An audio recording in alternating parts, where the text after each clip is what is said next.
Hi friends, today we will discuss about production of a drug, how to produce a drug or API and what are the different steps involving in the production and what is the overview of guideline about this production. This production of a drug having these simple steps. First, we have to receive the raw materials and we have to manufacturing intermediates.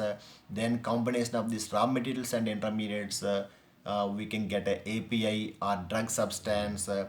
And this API drug substance along with excipients, we are manufacturing the drug product that may be tablet or capsule or syrup. This is the simple flow of a drug manufacturing in the pharmaceutical industry. And let us see what is this KSM and raw material and intermediates and API. Let us see. And API, it is an active pharmaceutical ingredient or a drug substance. As per this ICH Q7 GMP for API manufacturing guideline, ICH Q7 guideline is there. As per this guideline, the definition like any substance or mixture of substances intended to be used in the manufacture of a drug product or a medicinal product, and that when used in the production of a drug becomes an active ingredient of the drug product. Actually, these substances are intended to furnish pharmacological activity or other direct effect in the diagnosis, cure, mitigation, and treatment or prevention of the disease, or to affect the structure and function of the body. Why this is an active pharmaceutical ingredient is nothing but this is the API only the key component is directly involving in the cure or mitigate the problem when we take a drug. And what is a KSM? KSM, another name is API starting material.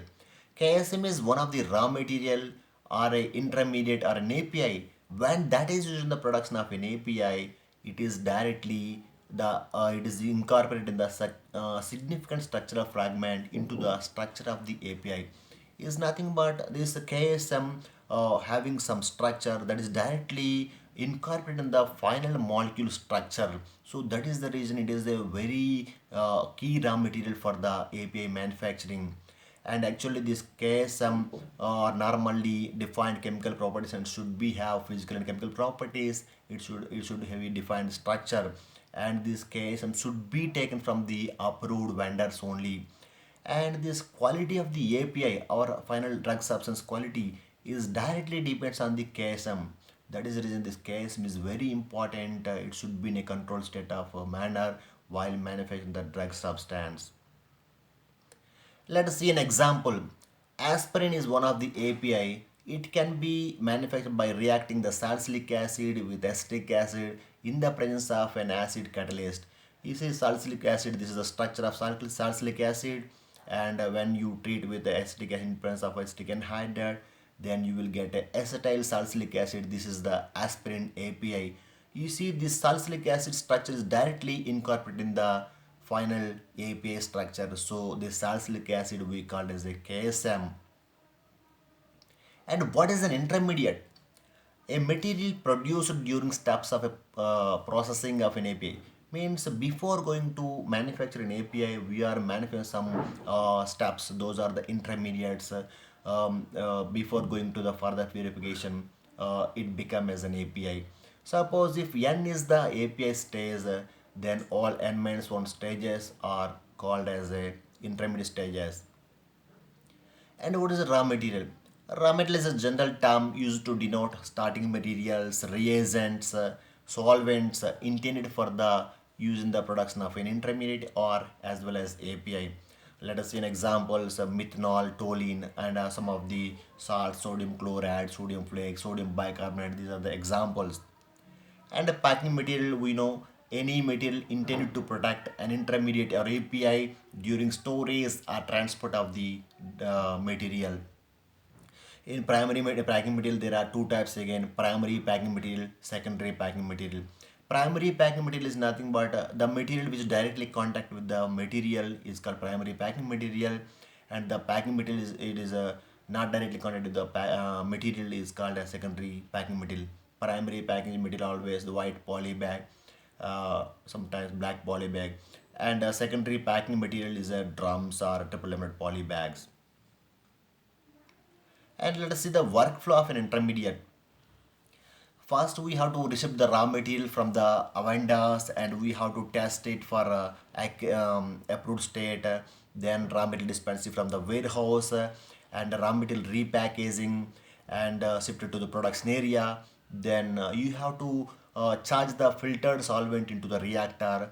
Some cases the manufacturing stays having moisture sensitive. Then you have to check the moisture present in the solvent, and this charging of raw material into the reactor in the solvent.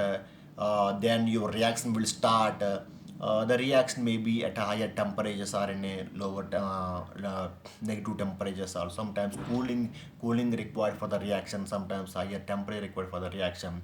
During this reaction we have to check the reaction progress by checking the quality of the reaction mass. Here you can get a TLC, reaction mass, or content by HPLC GC test to know the progress of the reaction, whether the reactants convert into product or not.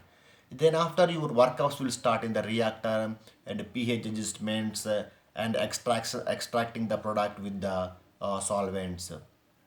Then transfer of reaction mass from one reactor to another reactor. Then filtration of your product through filters, nudge filter, sparkler filter, and centrifugation. Then unloading of your wet cake into the containers. Here we can test the water content, LOD, or solvents or residues related substance by HPLC. And product drying in the dryer, vacuum cone dryer or tray dryers. Then dry material packaging. Then dry material packaging, after dry material packaging you can get a water content or LU test some cases, and your final sampling of the final product. Then you can get the complete result. This is the flow of intermediates. Let us see the workflow of a finished product. Finished product is nothing but it is a final stage. It is starting from the purification step itself. You have to charge the filtered solvent into reactor along with intermediate lost n minus 1 stage. Then product filtration into the crystallizer through filter and micron filter, and crystallization in the reactor by cooling, and filtration, centrifugation, then wet cake unloading into the reactor containers. Then product drying in the dryer, vacuum cone dryer or tray dryer. Then dry material packaging. Here we can get water content LOD test commonly, and milling by miller and packaging. During milling we can test the particle size distribution, and sieving by shifter. Then also you can get a particle size distribution test parameter. And finally your finished product packaging, then sampling. After that you can get the complete analysis sample. This is the simple workflow for the finished product manufacturing. And let us see what is the guidance or reference about this production. As per ISH Q7 guideline, there are 20 sections are there. In that 8th section talks about this production and in process controls. There are production operations, time limits, and in process sampling and controls. What is a blending and blending batches of intermediate API, and the contamination control, how to do the contamination control. These are the few information given in the ISH Q7 guideline regarding this production. Let us see one by one. And production operations. The raw materials which is taken for the intermediate API manufacture should be weighed and measured under the appropriate condition. It should not be altered. And this weighing and measuring device should be in the calibrated state, and material should be suitable in an approved state of control, and should be identified with the name, code, weight should be on the label, and retest date on the label. And these all should be mandatory to verify before use. And all the critical weighing and measuring operations should be witnessed by second person, and prior to use a production person should verify that the materials are those specified in the batch record for the intended for the intermediate API manufacturing. And the actual yields should be compared with the expected yields established based on the previous laboratory or pilot scale or manufacturing data. And any deviation in the yield should be investigated to determine the impact on the resulting quality of the affected batches. And materials to be reprocessed or reworked should be appropriately controlled to prevent unauthorized use. This is the information regarding production operations given in the guideline. And timelines, if the timelines are specified in the master production instruction or BP or batch production record, it should be met to ensure the quality of the intermediate API. If any deviation in the timeline should be documented and evaluated, and the timelines may be inappropriate when processing a target value like a pH adjustment, hydrogenation, drying to the defined specification, because it will take time to completion the process step. Their timelines may not be inappropriate. And intermediates held for the further process means holding sometimes for further processing, those are should be stored under the appropriate conditions to ensure their suitability for the use. Storage condition should be fixed, and appropriate packing and storage condition is required for the intermediates whenever we are holding some time to taking for the further stages. And in-process sampling and controls, and written procedures should be established to monitor the progress and control of the performance of the processing steps. Means during this production we should have a written STPs to verify the quality of the quality and reaction progress during the manufacture of the intermediate and API. And all the critical in-process controls including control points and methods should be stated in writing and approved by the quality unit. And all test results should be fully documented as part of the batch record. And written procedure means the process should be described for sampling methods of in-process materials, intermediates and API. Means sampling process should be available to do the sampling of in-process materials, intermediates and APIs. And sampling practices should be scientifically sound, means the material should be taken for sampling, it should be homogeneous nature. We have to cover all the layers of the material while sampling. And the sampling practice should be capable of prevent contamination. And procedures should be established to ensure the integrity of the sample after collection. Means that during the sampling plan or sampling process should be established in order to maintain the integrity of the sample after collection. Means the storage conditions we have to follow appropriately. And blending batches of intermediate and API. What is a blending? Blending is nothing but combining materials within the same specification to produce a homogeneous intermediate or API to make a bigger lot by combining the small lots. And out of specification batches should not be blended with the other batches for the purpose of meeting specifications. And individually tested and approved lots of same process can be taken for blending. And a blending process should be adequately controlled, means it is validated and documented. It should be confirmed to the established specification. And the expiry retest date of the blended batches should be based on the manufacturing date of the oldest batch in the blending process. And finally, the contamination control.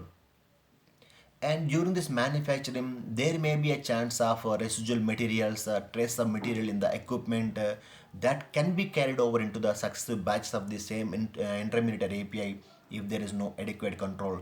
So we should have a cleaning procedure in place to control this, remove the traces of the material, residuals of the material. It should not carry out to the next product, next batches of the same product or same intermediate. That may adversely alter the established API impurity profile. And this production operation should be conducted in a manner that will prevent the contamination or cross contamination of intermediates or API by other materials. So these are the few topics given in the guideline regarding this production. This is the overall concept about this production, how to produce an API or intermediate of a drug in the manufacturing industry. I hope you all understand today's topic. Thanks for watching my channel, and please subscribe my channel, Pharma Knowledge by Satyanarayana Siadri, and please share to your colleagues and friends. They will have some knowledge. Thank you. I will make a few videos in future. Please subscribe my channel. Thank you.